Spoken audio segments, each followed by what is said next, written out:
1910년 8월 29일 나라의 국권을 빼앗긴 치욕의 날 경술국치.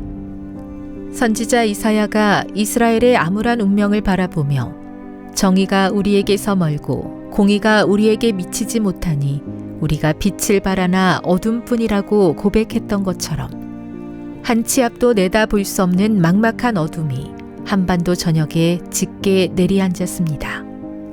그러나 정의도 공의도 사라진 땅에 진리의 불꽃이 피어오릅니다.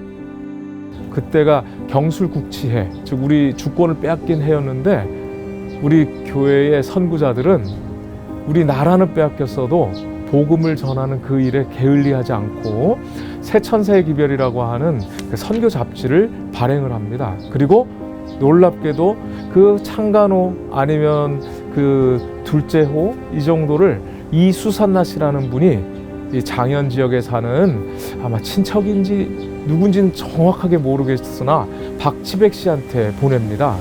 근데 그 이름을 보면은 이수산나 아무래도 좀 천주교인이 아니었을까 아니면 개종한 우리 재림교인이었을까 그 아는 바는 정확하게 없지만 이 한 분이 희생함으로 시조를 보내고 그 시조를 통하여 이 박씨 일가가 재림교인이 되었다는 건 참 놀라운 일이라고 생각을 해요. 먹을 것도 입을 것도 없던 시절, 진리가 담긴 책 새천사의 기별을 박치백 씨에게 전했던 이수산나 씨의 헌신. 육체의 배고픔보다 영적인 배고픔을 채우고자 했던 그녀의 헌신으로 장현 지역은 수많은 선교의 열매를 얻게 됩니다. 이미 봉현, 예전에는 여기 봉현이라고 그랬거든요. 이 장현 지역에 31명이 신앙을 하게 됩니다. 그리고 이것은 전국에서 8위에 해당하는 규모라 그래요. 그래서 저도 그 조사하면서 깜짝 놀랐죠. 시조 한 권이 이렇게 한 일가를 우리 재림기업이어를 믿게 했고 또 그것이 기초가 돼서 오늘날 장현교회가 된 것이죠. 복음을 받아들인 박치백 씨는 자신이 깨달은 진리를 형제와 가족 그리고 이웃에게 전합니다.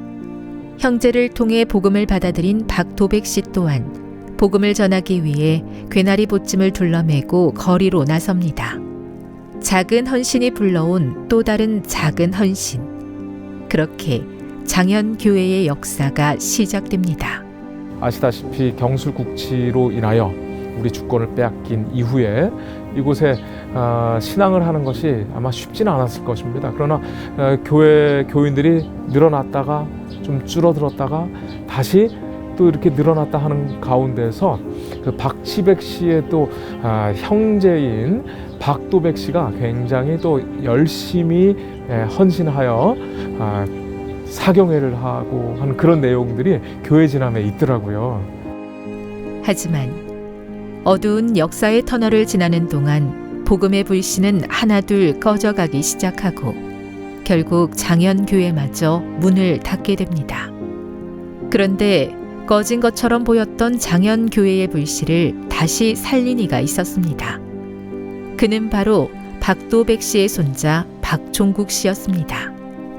할아버지에게 받은 신앙의 유산을 따라 박종국 씨는 다시 장현교회를 세웁니다. 그리고 가족과 이웃에게 복음을 전하기 시작합니다. 95년 1월 1일 날 교회를 가게 됐어요. 그 전에 이제 그렇게 하고 교회를 가니까 우리가 가다 보니까 형부 언니가 벌써 성경책에다 두 권에다가 이석훈하고 한영순이라고 이름을 새겨서 언제 만들어놨는지 준비를 해놓으셨더라고요. 그 당시에 그 박종국 장로님 네 분이 동서 네 분이 제 이름이 적힌 성경 합본 책하고 또 집사람 성경책하고 이름이 다 새겨진 그런 성경책을 내놨어요. 처음 만져보는 성경책이고 그래서 이미 오래전에 교회 나오라 소리는 한 번도 안 해봤어요. 그분들이. 왜 그러냐면 저는 이 진접읍에서 술 먹고 그저 망나니로 사는 그런 쪽으로는 일가견이 있는 사람이었기 때문에 그래서 전혀 저한테 신앙을 해라 하는 얘기는 하지 않았지만 그들의 삶의 모습이나 그 신앙적인 모든 것들을 통해서 결국은 제가 교회로 발길을 돌리게 됐던 동기가 된 것 같습니다. 먹을 것도 입을 것도 넉넉지 않던 시기. 책을 사서 나눈다는 것은 누군가에게는 어리석은 일처럼 보였을지도 모릅니다. 하지만 여인은 책을 삽니다. 그리고 이웃들에게 나눠줍니다. 그 책에 생명의 말씀이 진리가 담겨 있었기 때문입니다. 마치 한 알의 밀이 땅에 떨어져 죽은 것처럼 흑암 중에서도 책을 사서 나눈 여인의 헌신. 그 헌신 덕분에 복음은 널리 널리 퍼져가기 시작합니다.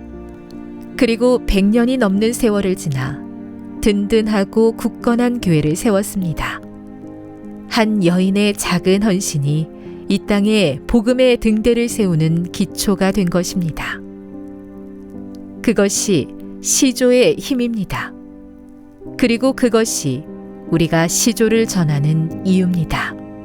그렇다면 우리가 내가 가지 못하는 곳에 시조, 또 우리 교회에서 나오는 여러 서적들을 한번 보내본다면 하나님께서 분명히 장현교회를 세우셨던 것처럼 그 시조를 통해서 또 말씀을 통해서 누군가의 마음을 감동시킬 것이라고 생각을 합니다.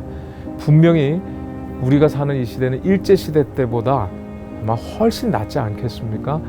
그렇다면 우리가 조금의 희생, 아니 어쩌면은 밥 한 끼 외식 안 하는 그 돈으로 시조를 보낼 수 있을 텐데요.